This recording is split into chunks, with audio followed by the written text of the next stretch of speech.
একের পর এক অগ্নিকাণ্ডের ঘটনায় তদন্ত কমিটির সুপারিশের শেষ নেই, কিন্তু বাস্তবায়ন শূন্য। এই বিষয়ে আলোচনার জন্য আমাদের সঙ্গে আজ স্টুডিওতে উপস্থিত আছেন জাগো নিউজের জ্যেষ্ঠ প্রতিবেদক তৌহিদুজ্জামান তন্ময়। আপনাকে আমন্ত্রণ আমাদের আজকের আলোচনায়। ধন্যবাদ আপনাকে। আপনার কাছে শুরুতেই জানতে চাইবো যে দেশে কিন্তু একের পর এক এই যে অগ্নিকাণ্ডের মতন ঘটনা ঘটে যাচ্ছে এবং বিভিন্ন তদন্ত কমিটি গঠন করা হচ্ছে এবং আমরা দেখতে পাচ্ছি যে তারা একটা সুপারিশও দিচ্ছে, কিন্তু এর বাস্তবায়ন হচ্ছে না। এটা কি আসলে প্রশাসনিক কোনো জটিলতা নাকি ইচ্ছা শক্তির অভাব বলে মনে হয় আপনার? জি, আপনি ঠিকই বলেছেন যে তদন্ত কমিটি হয়, কিন্তু তদন্ত কমিটির সুপারিশ দেওয়া হয়, কিন্তু সুপারিশগুলো মূলত বাস্তবায়ন হয় না, যার ফলে কিন্তু এত অগ্নিকাণ্ডের ঘটনা ঘটছে এবং প্রাণহানির ঘটনাও ঘটছে। 2024 সালের 4 এপ্রিল গঠিত হয় তদন্ত কমিটি এবং 2010 সাল থেকে আপনি জানেন যে 2024 থেকে 2010 সাল পর্যন্ত এই ঘটনাকে কেন্দ্র করে 31টি, অর্থাৎ 2010 থেকে 24 সাল পর্যন্ত 31টি অগ্নি দুর্ঘটনা ঘটে, বড় বড় অগ্নি দুর্ঘটনা। এই অগ্নি দুর্ঘটনার কারণগুলো খোঁজার জন্য তদন্ত কমিটি গঠন করা হয় সরকারের পক্ষ থেকে বা বিভিন্ন দপ্তর বা সংস্থার পক্ষ থেকে। কিন্তু এই তদন্ত কমিটিগুলো কিন্তু সুপারিশ দেয়, ধরুন এই বিল্ডিংয়ে যদি কোথাও আগুন লাগে, বড় আগুন লাগার পরবর্তীতে কিন্তু ফায়ার সার্ভিস বা সরকারের বিভিন্ন মন্ত্রণালয় বা দপ্তর থেকে তদন্ত কমিটি হবে যে তারা অগ্নিকাণ্ডের কারণ খুঁজে বের করবে এবং আগুন কোথা থেকে লাগলো, কতজন নিহত হলো এবং নিহত হওয়ার পেছনের ঘটনাও কিন্তু তারা খুঁজে বের করবে। খুঁজে বের করার পরে তারা সুপারিশ করবে যে এই বিল্ডিংয়ে যাতে ভবিষ্যতে এই ধরনের অগ্নিকাণ্ডের ঘটনা না ঘটে এবং অগ্নিকাণ্ডের ঘটনা ঘটলেও এত প্রাণহানির ঘটনা যাতে না ঘটে, সেই সুপারিশগুলো মূলত দেয়া হয়, কিন্তু সুপারিশগুলো বাস্তবায়ন হয় না। সুপারিশগুলো বাস্তবায়ন করতে সরকারের বিভিন্ন দপ্তর রয়েছে এবং সংশ্লিষ্ট অধিদপ্তর রয়েছে, তারাও কিন্তু এক প্রকার উদাসীনতা দেখায়।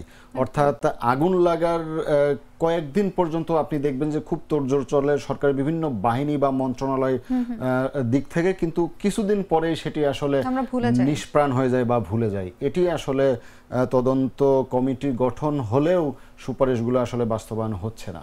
এই যে অগ্নি নিরাপত্তা ব্যবস্থায় সরকারি বা বেসরকারি খাতের আমরা যেটাই বলি না কেন, এদের জবাবদিহিতার অভাবেই কি আসলে এই ধরনের অগ্নিকাণ্ডের পুনরাবৃত্তি ঘটছে বলে আপনার মনে হয়? এবং আমি যদি আরেকটু এর সাথে যোগ করি যে প্রতিরোধে, মানে এই ধরনের ঘটনার প্রতিরোধে ফায়ার সার্ভিস বা সিটি কর্পোরেশন অথবা রাজুক আমরা যেটাই বলি না কেন, এদের সমন্বয়হীনতা কতটা চ্যালেঞ্জ তৈরি করছে? জি, আপনার মনে আছে 2023 সালে বেলি রোডের একটি রেস্টুরেন্টে অগ্নিকাণ্ডের ঘটনা ঘটে এবং সেই অগ্নিকাণ্ডে 46 জন কিন্তু মারা যায় এবং সেটি একটি বড় ধরনের অগ্নিকাণ্ড ছিল এবং আগুন বেশ কয়েক ঘন্টা পর্যন্ত জ্বলতে থাকে এবং একটা সময়ে ফায়ার সার্ভিসের গাড়িতে যেই পানি ছিল সেই পানিও কিন্তু ফুরিয়ে যায়, অর্থাৎ তাদেরকে অনেক পানি নিক্ষেপ করতে হয়েছিল আগুন নিয়ন্ত্রণে আনার জন্য। পরবর্তীতে পার্শ্ববর্তী একটি পুকুর থেকে কিন্তু পানি এনে সেই আগুন নিয়ন্ত্রণ করতে হয় ফায়ার সার্ভিসকে, কিছুটা বেগও পেতে হয়। এই যে একটি আগুন লাগার পরে ফায়ার সার্ভিসের পানি স্বল্পতা, পাশের একটি পুকুর থেকে পানি নেওয়া, এই সামগ্রিক ঘটনাই কিন্তু বলে দেয় যে আমাদের ঢাকা শহরের বা জনবহুল একটি শহরে কোথাও আগুন লাগার ফলে সেটি নিয়ন্ত্রণে কতটা বেগ পেতে হয় ফাইটারদের।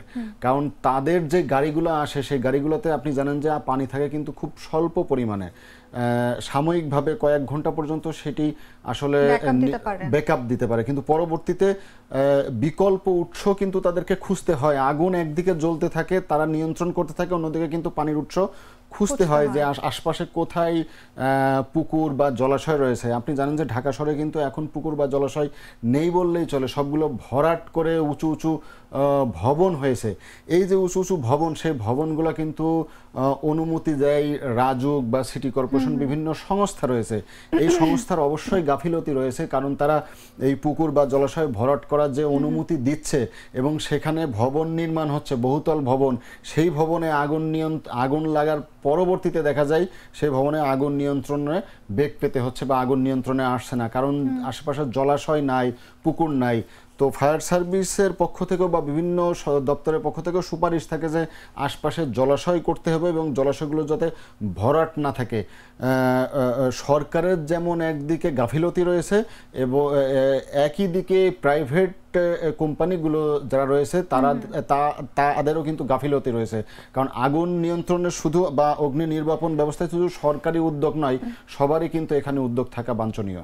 একদমই তাই। এবং আপনি যেমনটি বলছিলেন যে বেইলি রোডের ঘটনা, এবং আমরা বেইলি রোডের ঘটনার পরে কিন্তু জানতে পারি যে এখানে কিন্তু এই যে সেফটি প্ল্যানের যে ব্যাপারটা, জি অবশ্যই, হ্যাঁ সেফটি প্ল্যানের একটা ঘাটতি ছিল, ফায়ার সেফটি প্ল্যানের। তো রাজধানী সহ সারা দেশের ভবন নির্মাণের ক্ষেত্রে এই যে ফায়ার সেফটি প্ল্যান আমরা উপেক্ষা করে যাচ্ছি, এই ঘটনাটির প্রবণতা কেন বাড়ছে, এবং এই যে এত এত মৃত্যুর মিছিলের পরও কেন আমাদের বিবেককে নাড়া দিতে পারছে না? জি, আপনি জানেন যে একটি ভবন নির্মাণ করার আগে 17টি সংস্থার থেকে কিন্তু অনুমোদন নেওয়া লাগে। ফায়ার সেফটি অনুমোদন, ভবনের বিভিন্ন কারিগরি সিস্টেম রয়েছে, রাজুক, সিটি কর্পোরেশন, ওয়াসা বা পিডিপি বা বিদ্যুতের যে সংস্থাগুলো, সব সংস্থার মিলে কিন্তু অনুমোদন নেওয়া লাগে। কিন্তু এখানে দেখা যায় যে সরকারের বিভিন্ন গাফিলতি রয়েছে। আপনি মনে করেন যে আপনি একটি সংস্থার অনুমতি নিলেন না, সেটি হচ্ছে ফায়ার সেফটির অনুমতি, বা আপনি ফায়ার সেফটি অনুমতি নিয়েও আপনি সেই অনুমতি অনুযায়ী আপনি কাজ করলেন না, তখন কিন্তু দেখা যাচ্ছে আপনার অনুমতি নিলেও অনেক সময় দেখা যায় ওই ভবনের অনুমতির সাথে যেই তারা অনুমতি নিয়ে আসলো সেটার সাথে সামঞ্জস্য নেই বা মিল নেই। এক্ষেত্রে কিন্তু আগুনের ক্ষতি হচ্ছে এবং অগ্নি দুর্ঘটনা বড় আকারে বৃদ্ধি পাচ্ছে এবং মানুষ আহত বা নিহতের ঘটনাও বাড়ছে। এই যে বিভিন্ন মন্ত্রণালয় বা বিভিন্ন সংস্থা থেকে অনুমোদন, এই অনুমোদন নেয়ার ক্ষেত্রে আমরা দেখতে পেয়েছি বিভিন্ন ভবন মালিক বা নির্মাণ কাজের সঙ্গে যারা জড়িত তারা কিন্তু বিভিন্ন ফাঁক ফকর খুঁজছেন।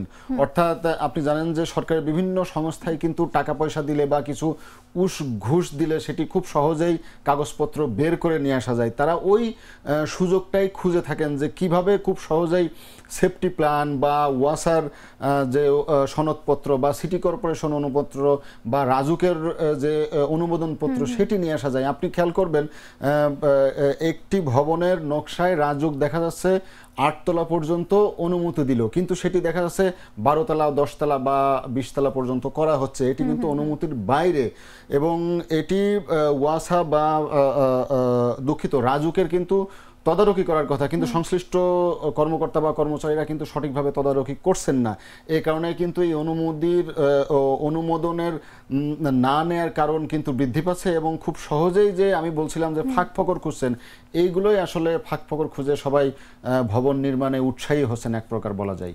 একদমই তাই। এবং আমরা আসলে আলোচনার একদম শেষ পর্যায়ে আপনার কাছে শেষবারের মতন জানতে চাইবো যে প্রযুক্তি নির্ভর এই যে অগ্নি নিরাপত্তা ব্যবস্থা না থাকার কারণে ক্ষয়ক্ষতির মাত্রাটা তো বেড়ে যাচ্ছে, সেটা আমরা জানি, এবং আসলে এই খাতে বিনিয়োগটা কতটুকু জরুরি বলে আপনার মনে হয়? ধন্যবাদ আপনাকে, একটি সুন্দর একটি প্রশ্ন। আপনি জানেন যে বিশ্বের বিভিন্ন দেশে কিন্তু রোবোটিক ফায়ার ফাইটার সিস্টেম চালু রয়েছে। অর্থাৎ আপনি জানেন গত মাসে রাজধানীর কাছেই টঙ্গীতে একটি অগ্নি দুর্ঘটনায় কেমিক্যালের আগুন ছিল, কেমিক্যাল গোডাউনের আগুন। সেই আগুনে কিন্তু 3 জন ফায়ার ফাইটার নিহত হন আগুন নিয়ন্ত্রণ করতে যায়, এবং সেখানকার একজন কর্মচারী নিহত হন। অর্থাৎ আগুন নিয়ন্ত্রণের আগেই কিন্তু যারা আগুন নির্বাপন করতে যাবে তারা কিন্তু নিহত হচ্ছেন, মারা যাচ্ছেন। এটি কিন্তু খুবই উদ্বেগজনক। এজন্য প্রযুক্তিগত যে ফায়ার ফাইটিং সিস্টেম বা আগুন লাগলে খুব সহজেই প্রযুক্তি ব্যবহার করে আগুন নিয়ন্ত্রণে আনা যায়, সেটি আসলে এখন সামনে আসছে। কারণ বিশ্বের বিভিন্ন দেশগুলোতে এসব অত্যাধুনিক প্রযুক্তি ব্যবহৃত হচ্ছে, কিন্তু বাংলাদেশে আসলে এই ধরনের প্রযুক্তি আমরা খুব কমই দেখতে পাচ্ছি। তবে ফায়ার সার্ভিসের একটি অত্যাধুনিক প্রযুক্তি রয়েছে, সম্প্রতি এটি আনা হয়েছে। আমরা শাহজালাল আন্তর্জাতিক বিমানবন্দরে যে কার্গো ভিলেজে আগুন লাগলো, সে আগুনে আমরা ব্যবহার করতে দেখেছি। অনেক দূর থেকে সেই রোবোটিক ফায়ার ফাইটিং সিস্টেম দূর থেকে পানি নিক্ষেপ করছিল, কাছ থেকে ফায়ার ফাইটারদের যাওয়া সম্ভব হচ্ছিল না, কারণ আগুনের তাপ ছিল অনেক।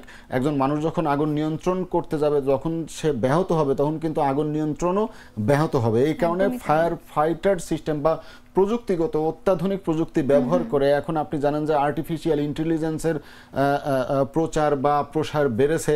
বিভিন্ন দেশগুলো থেকে আমরা সহায়তা নিয়ে এই অগ্নি নির্বাপনের ক্ষেত্রে আমরা কিন্তু বড় ধরনের ভূমিকা রাখতে পারি। এক্ষেত্রে সরকারের এগিয়ে আসা উচিত বলে আমি মনে করি। একদমই তাই, আমি আপনার সাথে একমত। এবং আমাদের আসলে প্রত্যাশা থাকবে যে সংশ্লিষ্ট কর্তৃপক্ষ যাতে এই ব্যাপারে একটু দৃষ্টি দেন এবং এই মৃত্যু হারটা যাতে কমিয়ে আনতে পারে। জি অবশ্যই। ধন্যবাদ আপনাকে আমাদের সঙ্গে আলোচনা উপস্থিত থাকার জন্য। আপনাকেও ধন্যবাদ। জীবনের সাথে চলে হাই স্বাস্থ্যকর অল টাইম ফ্যামিলি কেক, সব সময় অল টাইম হেলদি লাইফ।